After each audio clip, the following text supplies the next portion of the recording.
This is all anyone has been talking about. Obviously, after, the Jones-Miocic fight fell out, this is what the people are talking about.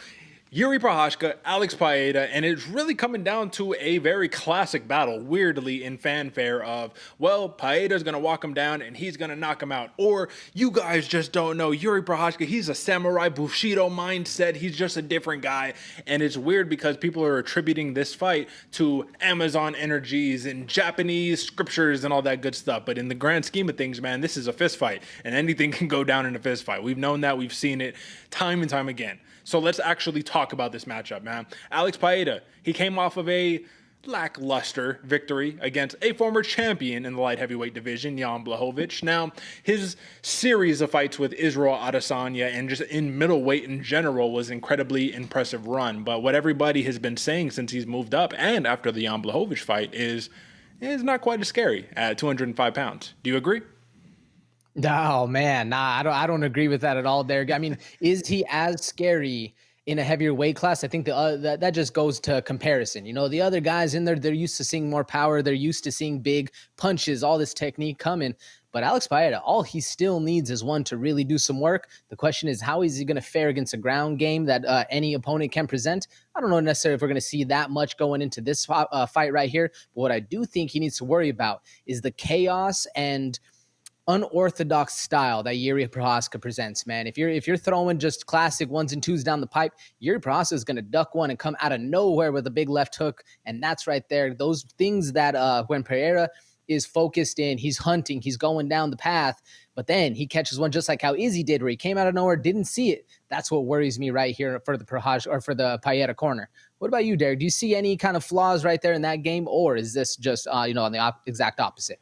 Well, I'm going to go back to that kind of original statement, man. I don't think Pereira is as scary at 205 pounds. And the reason being is because in a pure striking contest, yeah, this dude could take anybody's heads off, right? But the thing is Jan Blachowicz, though he is a former champion, creeping on 40 years old, right? I mean, what happened there? You got out wrestled by the guy. You guys both, and I think the context behind it is where they fought at elevation, I believe, when they fought. So both dudes were dead tired in round 3. Cardio concerns, just not being able to just one shot stiff people. That's the stuff that I'm like, okay, we still need to see it. That was one fight at 205. Let's get my man acclimated, and then we're going to really see what he can do. Now, is Jiri Prochazka the perfect guy for him to do it against? AJ, this scares me. This is absolutely correct. Jiri likes to fight with his hands down. He'll let himself get punched in the face to create an opening and do something unorthodox. So on one hand, the unorthodox nature of his fight style is incredibly helpful, and it's probably going to throw Pereira off. On the other hand, this could get my man flatlined in 30 seconds. So given that a lot of people are high on Pereira, look at the odds, minus 125 against the former actual light heavyweight champion. I just think that the part that confuses me is that when we're talking about mixed martial arts and we're talking about the actual well-roundedness of these fighters, you would imagine any scramble that happens, they get to the ground, Prochazka has an immense advantage, right? Yeah, I mean, it just on paper for sure. I'm giving that edge to Prochazka, but we haven't had to see him utilize specifically just a ground game attack because he's outmatched on the feet.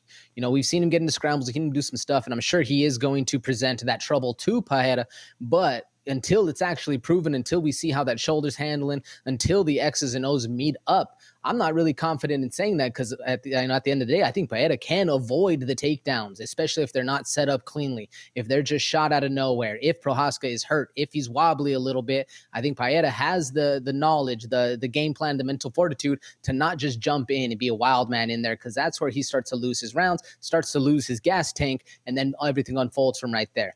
So on paper, I'm with you. I give it to Prochazka, but till the end of the day, till we can see what Prochazka can do after his break, after getting to the ground and seeing where it actually unfolds, then I'll feel a little bit more comfortable saying that, Derek. So, just curious, are we all forgetting that he got taken down and controlled for a round by Israel Adesanya? Did we forget that happened? No, I remember it. Don't get me wrong, Derek. And to your point, Israel Adesanya, not at all the greatest wrestler ever, but he has been working on it consistently. I just don't know if Prochazka has been also taking it to that same effect. Getting the wrestling shoes on, knowing where the game plan is going to take effect. I'm sure his coaches are there. I'm sure he's doing that kind of stuff. But how far along is it to be training in the mind that Prochazka is going to implement that in the game strategy when he's getting beat up in the face, Yeah, listen, we saw Dominic Reyes control Prochazka on the ground. We saw the the same thing with Glover. We saw literally Glover, bro. Glover had top control on Jiri Prochazka. He put himself in a Kimura, swept himself on top to top mount. That's what I'm talking about. It's just weird things Prochazka does as a mixed martial artist that is applicable on the ground or on the feet. Not traditional whatsoever. But it works. And he choked out Glover Teixeira in the 5th round of your fight that you were clearly losing. So the point is, I think more well-rounded, the guy with more chops overall is Jiri Prochazka. I just don't understand where all of this sudden, he was the guy, right? And then Pereira comes around and all of a sudden Jiri is about to get knocked out and he doesn't even stand a chance against Pereira. And I just don't understand because he never lost his belt. He vacated it because he fucking blew his shoulder out. You know what I mean? So yeah, this could be conventional. This could be unconventional, but as a better, right? A lot of people, I'm sure they're betting with a lot of emotion. It feels like that's what the narrative is. Deep down, not in your heart, but in your pocketbook, AJ, realistically, man, how does this fight play out in your opinion? What does it come down to? Is it a skill? Is it an intangible? Is it a cardio thing? Like, what is going to be the X factor behind Prochazka Pereira?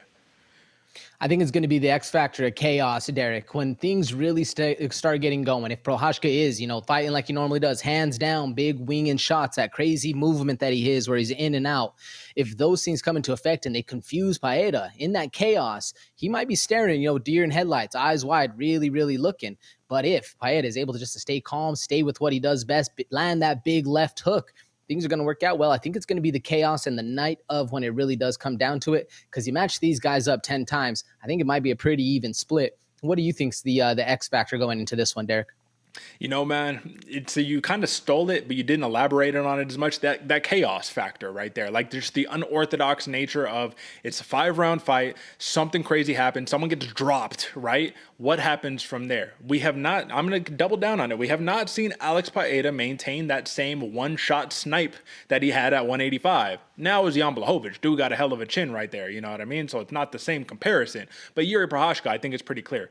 We've seen him get knocked out, wake back up, and win a fight. Like we've seen the whole gambit with him. You watch his fighting days overseas, man. This dude is a madman. Lots of first-round finishes for both of these guys. Let's see what happens in rounds 3, 4, 5. That's what I'm interested in. So I think that's what it's going to come down to. And if I'm taking emotion out of it, man, I'm really curious. What do you think about Jiri Prochazka plus 105? Like realistically. Man, taking emotion out of it, folks. Go check the tape because I've been on the Jiri Prochazka hype train since the beginning. So it was hard for me to be able to combat this one mentally, going, where can these things unfold actually? But if this is looking good for Jiri Prochazka, man, I think he starts early, starts fast, and then really surprises Alex Pereira with the speed and the power that he's able to present, as well as the chin and the fortitude where you're not getting hurt, you're not getting stunned, you're the dog in the fight with your toe on the line. That right there for Jiri Prochazka will be one of the determining factors if he can actually get this done. Now, do you see any juice in these props? There's really only 2 that I'm interested in. One, Alex Pereira plus 100 for the TKO. I feel like I'd rather just take the minus 125 money line there. What do you think? No, I would much rather take the minus 125 money line. It's not a safer bet, but it's an easier gamble, if you will. The TKO on Jiri Prochazka, I don't have the numbers up right now of if Yuri's been knocked out. Do you have those on hand, Derek? Because if he has a couple times, I know it hasn't happened recently, especially not having, like you said, not losing his belt. But I don't know, man, especially going up a weight class. I don't see any juice right there. I'd rather take the 125. What's the other prop you're interested in? Do you got that number? Well, first, yes, Jiri Prochazka has been knocked out once, and this was back in 2015. So lots of fights, only been finished once. This was in Ryzen, by the way, right? And what was your second question, AJ? What other prop besides that, that plus 100 TKO? What's other? Plus 675 submission for Jiri. Now, this dude's not a submission guy, but you were able to get that rear naked choke. A lot of people can hit a rear naked choke. It's not that hard. You get somebody's back, they're tired. You'd have to imagine. That's probably what it was for Glover, right? 5th round, you're gassed out, dude. You have no breath. You can't fight that off. You're done. Gets into a crazy scramble. I'm not saying it's out of the realm of possibility. That's it, man. Plus 675 seems like a juicy price for that ticket too. I don't know, man. I don't know if he's going to be able to knock out Pereira. You also have to take into consideration, because I want to kind of close this one out, that Alex Pereira, though he did beat Jan Blachowicz before that, man, he got flatlined. Like, he got flatlined for real. So does that affect the chin? Who knows? But we're going to find out this weekend, UFC 295. AJ, any last words on this one? Man, if you're betting on this one, folks, I wouldn't lay down too much money because it's going to be such a close fight. I'm still leaning Alex Pereira, and I'm still going with that money line minus 125. What about you, Derek? Yeah, man, this is one of those fights where I wish I had no stakes in it and I could just watch it and just enjoy it. But that's not what we do on this program at the Bloody Water Podcast.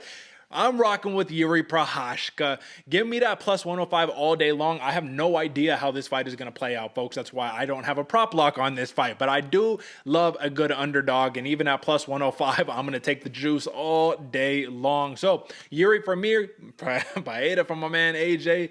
May the odds ever be in your favor, good sir. All right, man.